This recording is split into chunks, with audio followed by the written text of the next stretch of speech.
Bonjour à tout le monde, je m'appelle Hee Moon-kyung, je viens de Corée. Pas en face du micro. Please talk in the mic. Can you please talk in the microphone? Non, il faut le mettre.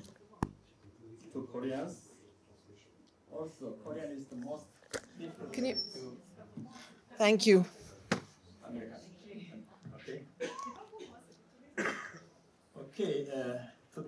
Donc aujourd'hui, je vais vous parler d'un certain nombre de choses assez simples. Je ne vais pas vous faire voir trop de cas parce que je pense que vous en avez déjà vu pas mal.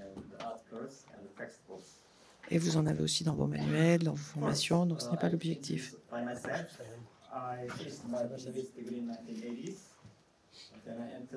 Donc j'ai fait ma formation jusqu'en 1980, puis j'ai participé à un programme de spécialisation. Et j'ai passé 3 ans dans la marine. Après, je suis retournée dans mon université d'origine et j'ai commencé à y enseigner.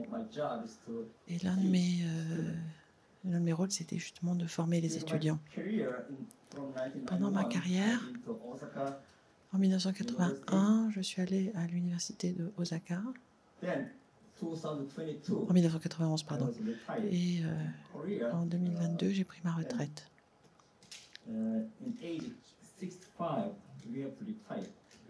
En Corée, à 65 ans, on doit prendre sa retraite.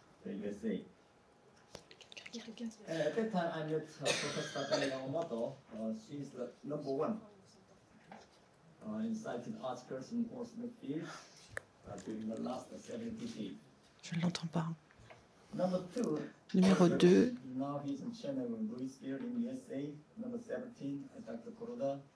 Le numéro 17, le Dr Kuroda, qui malheureusement est décédé. Et numéro 18.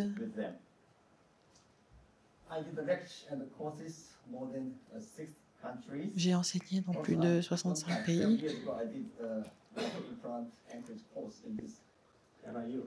Et ici à l'université de NYU. Chaque année, je dois enseigner à mes étudiants. Nous prenons 3 internes en orthodontie tous les ans. Il y a quelqu'un qui a un casque très très fort. Vous pouvez les baisser s'il vous plaît, on s'entend et c'est horrible. Il y a un casque qui est ouvert quelque part et qui... Excusez-moi, sorry.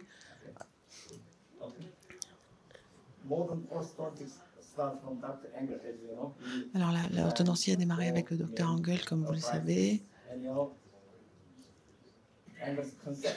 Et le concept de non-extraction a été développé. Il y a 2 instruments importants, 2 techniques importantes.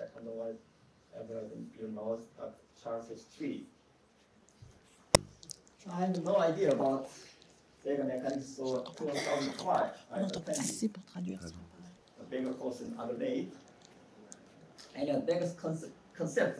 Et ce concept-là, je l'ai appris avec différentes mécaniques. À l'époque, on ne parlait pas d'ancrage, c'était pas ça l'idée. En 2005,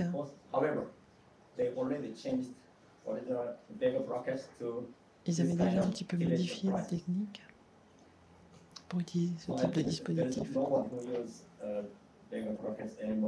Et là, on n'utilise même plus les braquettes du même type. Charles Tweed, pour moi, c'est le praticien le plus important avec la technique Edgewise.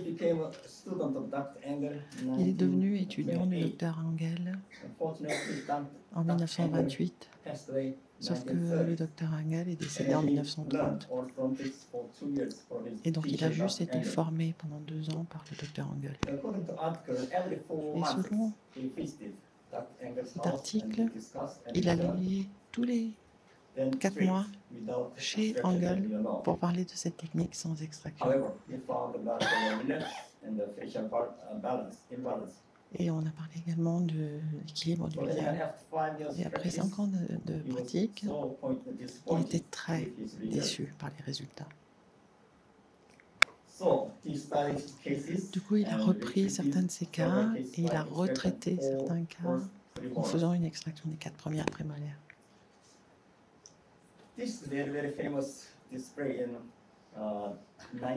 Ça, c'est une image qui est connue des années 1940, qui a été montrée lors de la conférence de Chicago.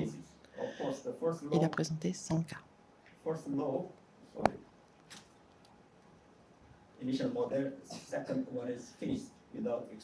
Donc ce sont des cas qui avaient été traités sans extraction, mais ensuite repris avec une extraction des 4 premières prémolaires.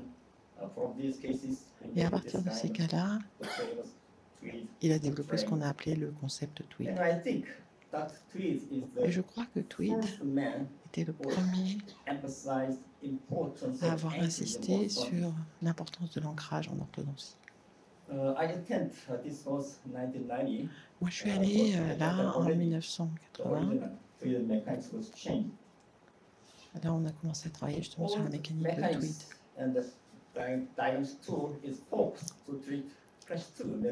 En fait, il s'agissait de traiter les classes 2. Et il y avait tellement de cas. Mais là, on faisait l'inverse de ce que l'on dit généralement. Dans mon université, la moitié des patients sont des classes 3.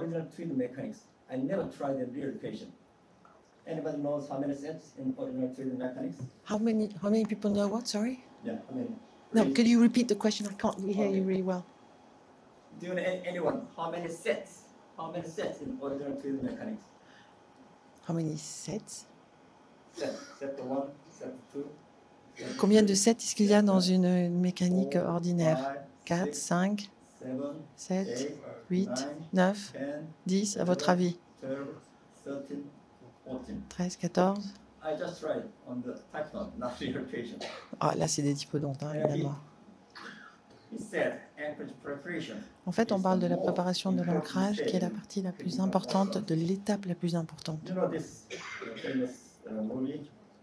This was Vous kind connaissez of ce anchorage type d'image, et c'est comme ça qu'on voit la préparation de l'ancrage. Si vous voulez incliner des molaires, ça ressemble à ça. So he divided the 3 categories. Donc, il les a partagés en 3 Second, catégories. third, La préparation de première, de deuxième et de troisième first catégorie. degree anchorage preparation, La préparation de just premier like degré or last molar in the mandible. Second, pour les dernières or molaires de la third, mandibule. or Ici, la also deuxième ou la troisième préparation d'ancrage, troisième degré. Then why? Alors pourquoi est-ce que c'est aussi compliqué? Pourquoi est-ce que le docteur Tweed a fait des mécaniques aussi compliquées? Pourquoi est-ce qu'on parle du contrôle de l'ancrage? Pourquoi est-ce que c'est aussi important? Ça, c'est un cas en Allemagne il y a quelques années. C'est la fille d'un de mes amis qui voulait terminer son traitement avant de passer son diplôme universitaire. Sauf que c'est comme ça que je l'ai vu la première fois.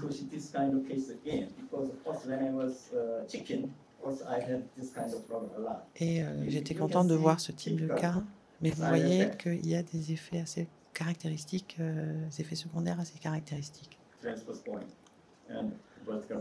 On a un bowing effect transverse, vertical, une supraocclusion, une perte d'ancrage. C'est quelque chose qui se voit très fréquemment.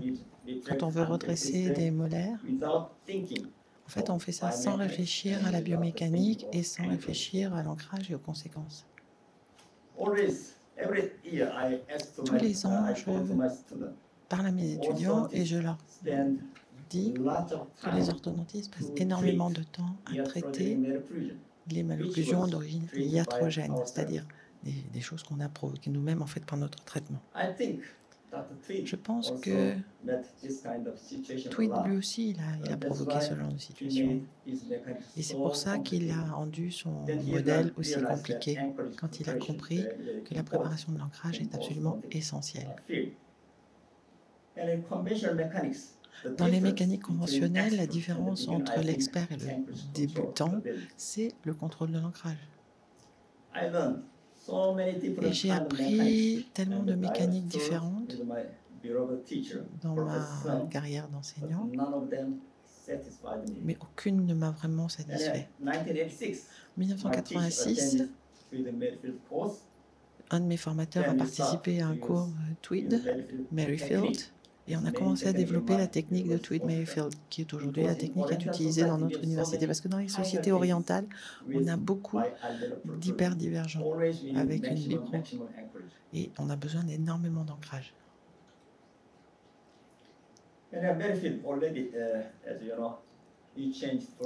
Merrifield est passé de 14-7 à 6, 14 étapes à 6.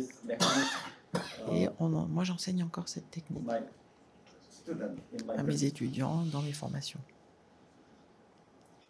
Alors, le plus gros problème de la mécanique Tweed-Merrifield, c'est la coopération des patients.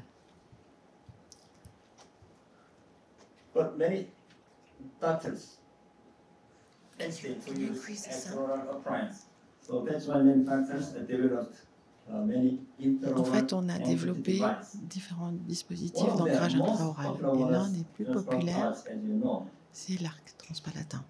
Et vous le savez certainement.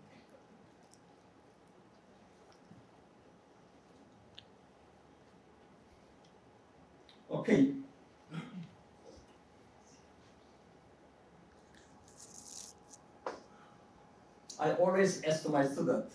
Je dis toujours à mes étudiants que quand on traite ce type de malocclusion, il faut absolument utiliser un arc transpalatin. Ça peut augmenter l'ancrage parce que ça permet de conserver la dimension, la distance intermolaire. Et si on conserve la distance intermolaire, au fur et à mesure que les molaires se médialisent, on risque d'avoir des racines qui vont toucher l'os. Et sinon, on peut avoir ce genre de force d'ingression qui vont s'exprimer aussi.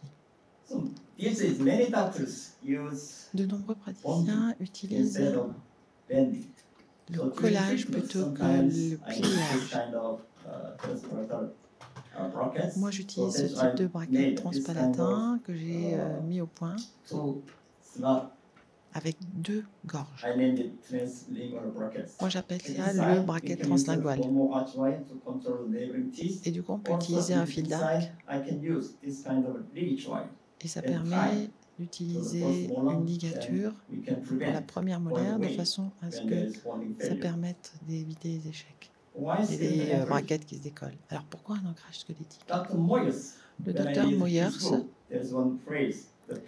dit toujours que c'est le patient qui détermine le succès du traitement. Même si vous êtes le meilleur orthodontiste du monde, sans un bon patient, vous ne ferez rien.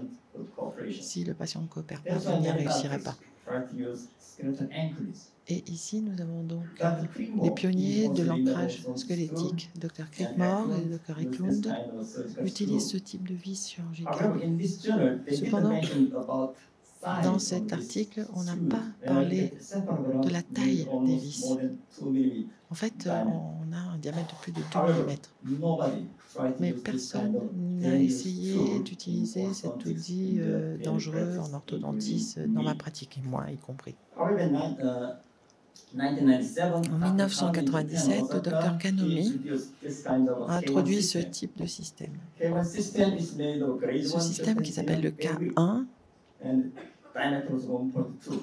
utilise un mini-implant de 1,2 mm pour agresser les dents mandibulaires antérieures. Et malgré cette taille, c'est suffisant pour un ancrage orthodontique. Parce que l'ingression, c'est le mouvement dentaire le plus difficile. Et c'est pour ça que Kanomi a commencé à utiliser ce type de mini-vis pour l'ingression des dents mandibulaires antérieures. Ça, c'est le premier cas en Corée traité par l'un de mes étudiants qui a essayé d'utiliser ce type de mini-vis chirurgical pour agresser les premières molaires. Malheureusement, ça n'a pas marché. Enfin, on a utilisé des dents du même diamètre, des mini-vis du même diamètre. Et je voulais utiliser, moi, je voulais acheter des mini-vis Kanomi, mais on ne les vendait pas à l'époque. Mais on a trouvé qu'il y avait le même diamètre pour essayer de les placer entre les gencives, entre les dents racines, pardon, pour pouvoir faire une agression des dents postérieures. Et au départ, on s'est dit, si on peut utiliser les mini-vis pendant 4 mois, ça va marcher. Sauf qu'on a eu une perte d'ancrage avec une rétraction. Donc 4 mois, ça semble suffisant pour faire une rétraction. Et puis on a utilisé différentes mécaniques. Et je voudrais maintenant vous parler de ce que j'ai fait moi-même. J'ai développé ce système qui entraîne moins d'irritation sur les tissus. Et c'est un système qui est breveté aux États-Unis. Alors, qu'est-ce qui a changé après qu'on ait commencé à utiliser les micro-implants? En 2004, j'ai fait une conférence au symposium Moyers avec le docteur Turpin qui a écrit cet article. Il a dit « Je crois que les implants vont changer l'évolution des soins orthodontiques et que cela va entraîner des modifications très importantes au cours des 10 prochaines années. » Aujourd'hui, presque tous les praticiens utilisent des micro-vis, des mini-vis, des micro-implants. Et dans un premier temps, ils utilisent ce type de mini-vis. Et moi, un de mes rôles, c'est justement de traiter des cas problématiques avec mes étudiants. Un professeur ne peut pas avoir un cabinet privé, donc il doit travailler avec les étudiants à l'université. Et quand je suis sortie de l'armée, franchement, j'ai rencontré de très nombreux cas complexes. Et j'ai traité de tous les types de patients. Et dans un premier temps, j'étais content parce que ça me permettait de résoudre de très nombreux cas, comme celui-ci. J'ai changé la position des braquettes. Et j'ai posé 3 mini-vis.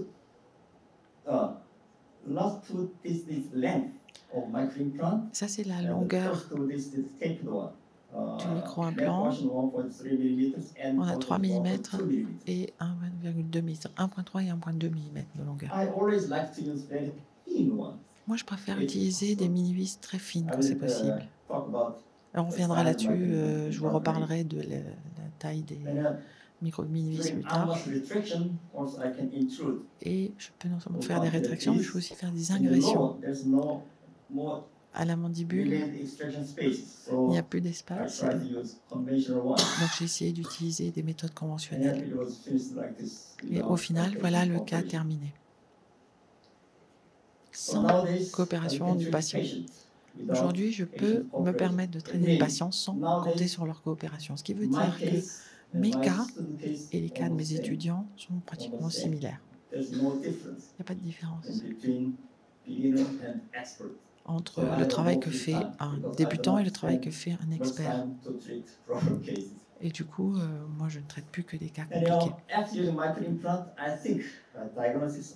Je crois qu'avec les mini-vis, le diagnostic est le même, mais c'est le traitement qui change énormément, le plan de traitement qui change énormément. La plus grosse différence pour diagnostiquer les malocclusions, ce sont les cas borderline, c'est-à-dire ceux qui auraient pu être traités sans extraction et ceux qui peuvent être traités avec extraction. Ça, pour un même cas, un praticien va traiter avec extraction et un autre sans extraction. C'est ça qui est compliqué. Et puis, il faut toujours tenir compte de la coopération du patient. La différence, c'est qu'aujourd'hui, on peut faire un plan de traitement qui est extrêmement précis. Et je peux vous faire voir ces cas, parce qu'on peut traiter des cas tellement compliqués, une telle diversité de cas compliqués, que c'est incroyable avec des mini-vis.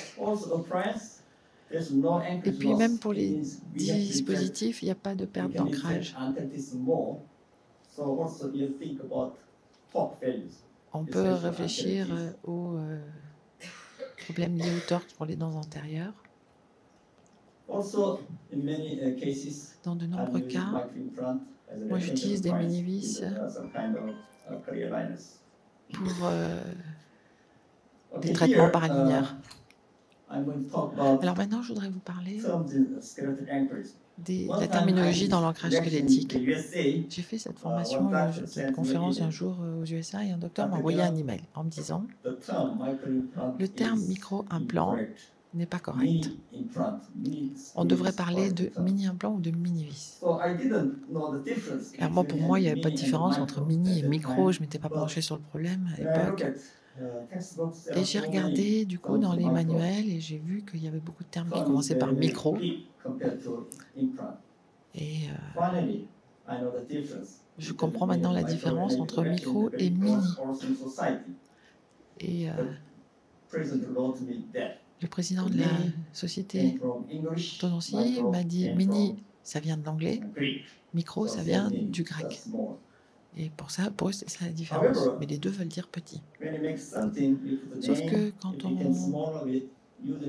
regarde dans d'autres domaines, on voit qu'il y a une différence entre mini et micro.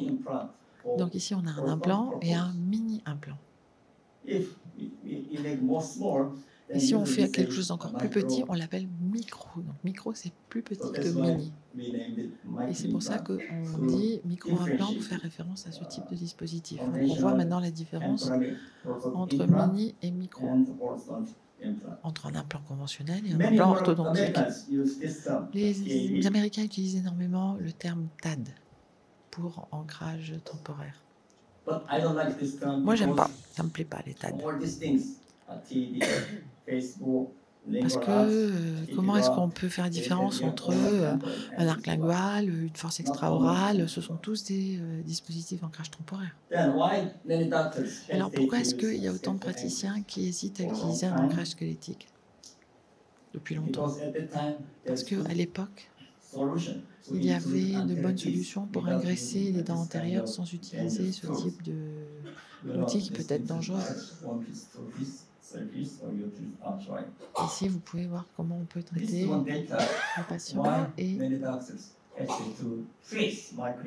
il y a des médecins qui hésitent à poser des micro-implants parce qu'ils ont peur d'endommager les racines. On voit ce genre d'image avec des microvis qui ont littéralement transpercé des racines. Et ça, c'est le travail de certains chirurgiens au maxillaire. J'ai souvenir d'une conférence que j'ai faite il y a quelques années à Chicago, une conférence à Chicago où j'étais invitée et on m'a montré le cas. Regardez ici la situation. Littéralement, la racine a été transpercée. Avec ici cette pénétration sur la face distale.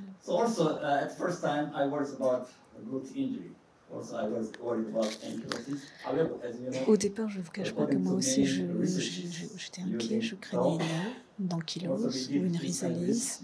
Et j'ai regardé quelles étaient les études qui avaient été réalisées d'abord sur le chien. Et il semblait, sur ces études sur modèle animal, modèle canin, qu'il n'y avait pas nécessairement d'ankylose ni de résorption radiculaire. Les conclusions de cette publication sont les suivantes. Si on a une lésion au niveau radiculaire, l'ankylose, elle peut être transitoire d'environ 2 semaines, à condition que la surface qui a été lésée est comprise entre 1 mm² et 4 mm². Si la lésion est supérieure à 4 mm², on craint une ankylose qui va être beaucoup plus pérenne. Et dans ces cas-là, la seule solution, ce sera la bisectomie. Environ 5% des patients adultes que nous traitons aujourd'hui vont avoir une ankylose dentaire.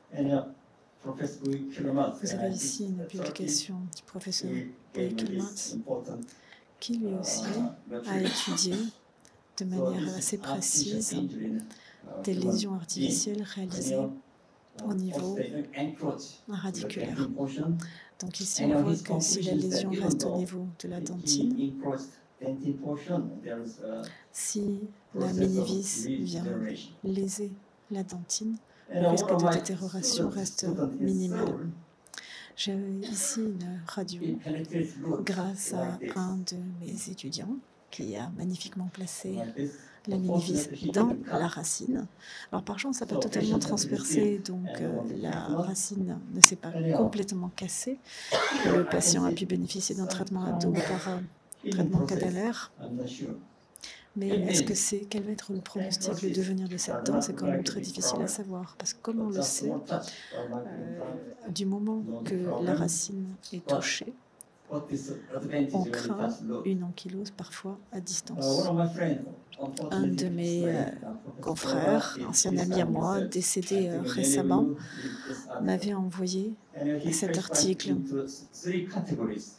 Il avait catégorisé les différentes possibilités de trajet d'insertion de la mini-vis, et avec ou sans contact de la racine. Et en fonction de cela, le taux de réussite possible. Quand on est à proximité de la racine, on a un taux de réussite qui est de 62% versus 92% quand on est bien parallèle à la surface. Donc il semblerait que quand la mini-vis est insérée trop proche de la mini-vis, quand on est au contact, on perd 30% de la survie de la mini-vis. Donc ça se traduit par bien sûr beaucoup plus d'échecs thérapeutiques. Il faut donc se demander dans quelle mesure on touche, à quelle fréquence on touche l'assignament de l'insertion. Vous avez ici une étude que j'ai réalisée avec des confrères au Japon. Ici, bien sûr, nous avons mesuré avec différents opérateurs. Il s'agissait d'insérer la mini-vis ici sur un modèle, et un tiers des praticiens touchaient la racine au moment de l'insertion. Il y a 6 sites dans lesquels on place généralement les mini-vis, et en fonction de ces sites, qui sont les plus fréquents que vous voyez ici, on a l'espace interrandiculaire. Et par conséquent, l'espace dont on dispose pour pouvoir poser la mini-vis en relative sécurité. Vous avez ici le ratio de contact sur le groupe total de patients qui avaient été traités. Et on voit qu'on n'a pas exactement le même espace interradiculaire suivant qu'on se trouve côté gauche ou côté droit. Et vous voyez ici le ratio de contact radiculaire au moment de la pose de la mini-vis, suivant que l'orthodontiste est un orthodontiste expérimenté ou non. Il y a parfois une espèce d'illusion optique quand on pose la mini-vis de manière non guidée. Il est extrêmement difficile de prévoir l'insertion de la mini-vis. Vous avez ici un travail d'un de mes internes qui a ici calculé le ratio de contact radiculaire en fonction du site d'implantation dans le groupe avec implantation conventionnelle versus implantation guidée. Et je pense que le contact radiculaire ne semble pas être un gros problème. Néanmoins, comme je l'ai mentionné déjà tout à l'heure, tout contact radiculaire va se traduire par un risque plus élevé de complications. Donc ça, c'est l'une des premiers motifs pour lesquels les chirurgiens oraux ou les orthodontistes ne mettent pas de mini-vis. L'autre motif sont les infections. Et au départ, je prescrivais toujours des antibiotiques après la pose de mes mini-vis. Puis, depuis 20 ans maintenant, je ne prescris plus d'antibiothérapie prophylactique parce que nos mini-vis sont certainement beaucoup plus sûrs que toutes les pratiques de piercing que vous voyez ici à gauche. Et donc, c'est le raisonnement qui sous-tend l'arrêt de l'antibioprophylaxie.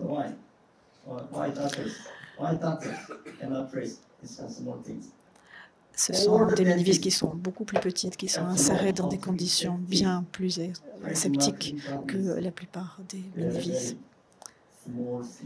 On parle tout de même de dispositifs qui sont très, très petits. Donc, ce sont des gestes qui, finalement, sont comparativement mini-invasifs. Alors, on peut aussi mettre des implants cérébraux.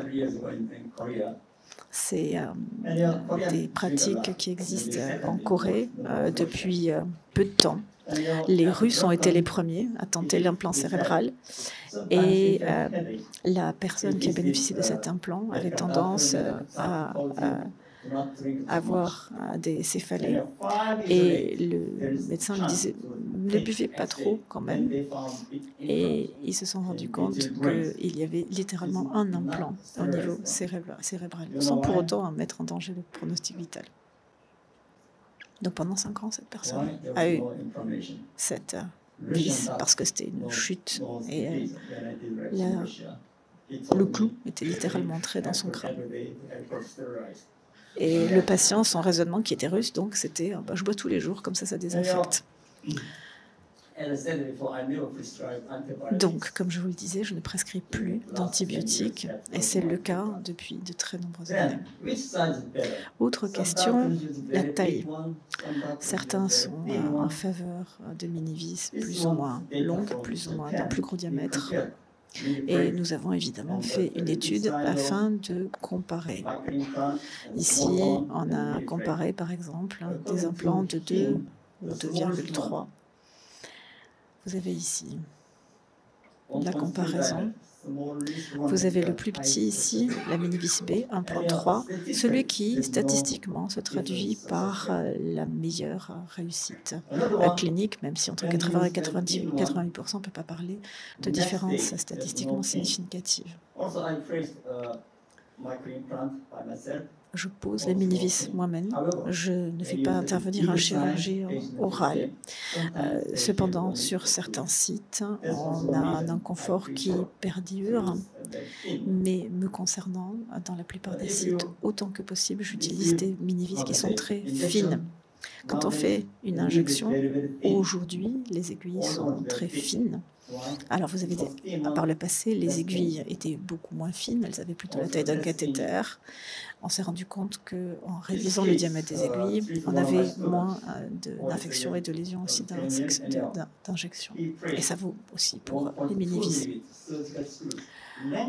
Nous parlons là de mini-vis de 4 mm de long, 1,2 mm de diamètre. Et vous voyez que ce sont ces mini-vis qui ont été utilisées chez cette patiente.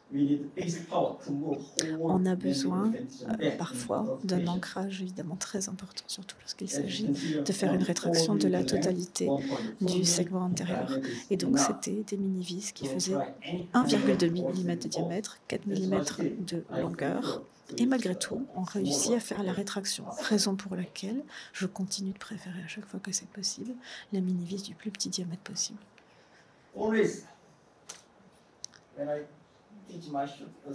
Et j'enseigne toujours la chose suivante à mes étudiants. Avant de commencer le traitement, il faut avoir 3 moments de réflexion. D'abord, on réfléchit, après on réfléchit encore, et après on prend sa décision. Et c'est au bout de ces 3 temps de réflexion qu'on va avoir une planification thérapeutique convenable. Il faut penser à l'efficacité et au rapport coût-efficacité. Et c'est sur la base de ces différents paramètres qu'on va choisir son dispositif. Et quand on parle de coût-efficacité, ça peut être aussi en termes de temps qu'en termes financiers. Donc, les mini-vis ou les micro-vis de grande taille sont inutiles. Il n'y a pas besoin de recourir à du matériel plus gros pour avoir un meilleur résultat. Après, il y a la question du matériau, titane ou acier. Après avoir commencé avec de l'acier, aujourd'hui, les fabricants font des mini-vis essentiellement en titane. Et aujourd'hui, on utilise même du titane qui est de l'alliage de titane, du titane de grade 4. Alors, quelles sont les différences entre les différents grades de titane? C'est en fonction de l'alliage. Vous avez de l'alliage de titane dit de grade 1, avec une teneur plus ou moins importante de titane. Et vous allez voir qu'il y a des répercussions évidemment sur la résistance au cisaillement, sur la force tensile et sur les capacités mécaniques des mini-vis. Ceci étant, on n'a pas de différence majeure de la réussite de la mini-vis suivant qu'on utilise du grade 1, grade 2 ou grade 3. Globalement, on a quand même une meilleure osséo-intégration avec du grade 4. Aujourd'hui, toutes les mini-vis sont fabriquées dans cet alliage avec 6% d'aluminium et maximal 6% d'aluminium et 4,5% de vanadium. Vous avez ici les plages. Donc la composition est la même, simplement il y a aussi un apport d'aluminium et de vanadium. Ceci étant, un certain nombre d'orthodontistes ont tendance à facturer plus cher une mini-vis si elle est plus grosse ou plus longue.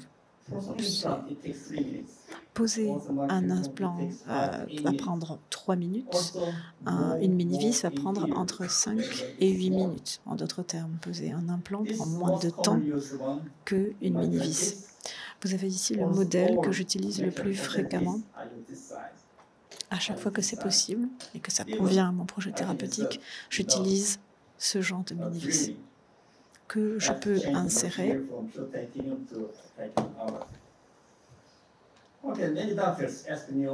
Beaucoup de confrères et consoeurs me parlent des mini-vis en acier. Alors, les mini-vis en acier sont effectivement très robustes, mais on ne va pas pouvoir utiliser ce genre d'instrument pour l'insertion.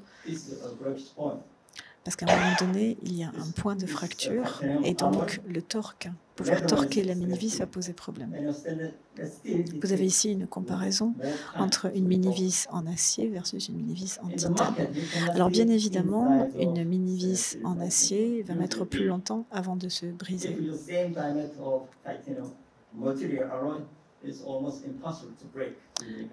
Et il est pratiquement impossible de casser une mini-vis en acier à la main avec des instruments manuels. Cependant, comme on insère essentiellement des mini-vis en titane, il faut voir aussi quelle est la résistance. Et si vous, pour pouvoir fléchir une mini-vis en titane, il faut quand même 10 newtons par centimètre. Et vous aurez cependant plus de facilité à dévisser une mini-vis. Il vaut autant que possible plutôt éviter les risques d'échec implantaire que le risque de fracture. Il faut trouver le bon équilibre entre les deux. Vous avez ici une autre comparaison avec des alliages qui à un moment donné contenaient du nickel et qui posaient problème pour les patients allergiques au nickel. Pour ce qui est de la surface, vous avez la surface anodisée, la surface usinée. Pas de différence majeure dans les deux traitements de surface, contrairement aux implants conventionnels, implants dentaires. Vous avez ici un essai et on voit ici que cette surface modifiée n'était pas nécessairement favorable parce qu'il y avait une trop grande osso-intégration. Contrairement aux implants dentaires visant ensuite à porter des couronnes implantoportées, il ne faut pas que l'implant s'osséo-intègre, ou en tout cas pas de la même manière, pour ensuite pouvoir être déposé puisqu'il n'a pas vocation à rester. Là, je passe très rapidement sur les différents designs des différents fabricants. Et comme vous savez, on a des autotarodants ou des mini-vis pour lesquels il va falloir faire d'abord un pré-forage. Certains sont d'avis que les mini-vis qui nécessitent un pré-forage ont une meilleure réussite que les autotarodantes. Vous avez ici une comparaison des deux modalités. Il faut faire attention au moment de la pénétration de l'os cortical avec les autotarodantes. Vous avez ici une comparaison de la force d'insertion. Globalement, la synthèse, c'est qu'on a la plus grande réussite d'insertion quand on reste à moins de 10 newtons par centimètre. Le fait de serrer beaucoup plus fort et d'appliquer une force plus importante ne se traduit absolument pas par une meilleure réussite de l'implant. Pour ce qui est de la perte des mini-vis, elle est soit immédiate, soit différée. Vous avez ici, encore une fois, ce sont des mini-vis d'un diamètre de 1,3 à 1,2 mm, qui sont donc les implants que j'utilise dans mon cabinet. Et ici, nous avons un graphique qui montre le rapport entre la charge supportée par la mini-vis et la quantité de déplacement nécessaire. Et vous voyez qu'il y a un point de jonction auquel on a un risque accru de fracture. Et vous voyez que ces dispositifs peuvent être mis en charge immédiatement. On n'a pas besoin d'attendre une osso-intégration comme c'est le cas avec les implants, puisque on utilise aussi des mini-vis pour porter des masques de protraction extra-orale. Vous avez ici les taux de réussite. Je passe très vite. Je voulais vous parler, juste avant de terminer, d'un autre élément. Quelles sont les variantes thérapeutiques suivant que l'on pose ici et savoir quel va être le remodelage osseux. Vous voyez ici que vous avez un implant qui est posé de manière plus ou moins haute, que ce soit ici au maxillaire ou à la mandibule. Mais il arrive qu'on ait des situations comme celle-ci, avec une néogenèse osseuse qui va se traduire par ces excroissances. Cela veut dire qu'il faut expliquer au patient en amont, avant de commencer, que dans le formulaire de consentement éclairé, il faut mentionner le risque de résorption osseuse et de remodelage osseux. Très important. Vous avez ici les différents éléments que je voulais vous présenter. Je vous remercie de votre patience et de m'avoir écouté.